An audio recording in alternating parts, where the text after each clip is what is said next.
The Organizational Navigator program is an organizational coaching program. I think the best way to understand it is pairing organizations with oftentimes someone who's been an executive director with an organization before, who can help you then to navigate all of the different pieces that go on in running an organization. I look at us as a curator and a creator of resources. We're bringing our battle scars. We're bringing our experiences. We're making sure that whatever blind spots that the organizations may have in their ability to move the dial forward. Making suggestions about what one should do is relatively easy.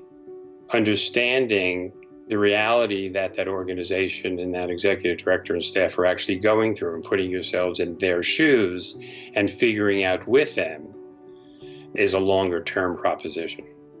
In order to start a Navigator engagement, it's very important to have the baseline assessment of the organization. When you're driving, for example, you turn your GPS on and you have a dashboard that tells you where you are, how many miles to reach your destination. Likewise, an organization needs to measure, against their bylaws, against their mission, are we still delivering the needs of the community?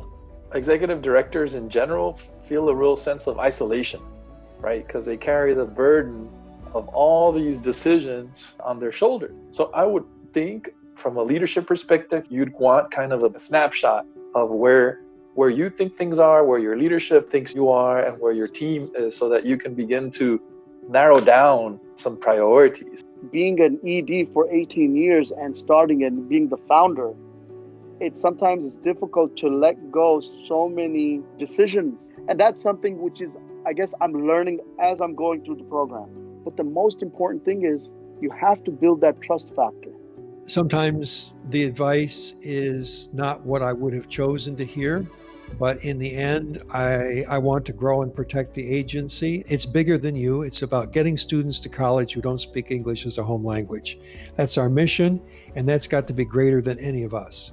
Youth services provide the vital community needs, and my client is asking now how to pivot to be able to provide these services continuously in a downturn, especially when there is limited funding support available. Every single organization in the nonprofit sector is dealing with a crazy storm, and their boats are all rocking.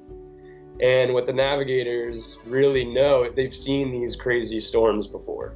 And when you have an opportunity that you have another entity that's covering the cost of providing that service for your not-for-profit, the question that I would ask myself is, how can you not take full advantage of this?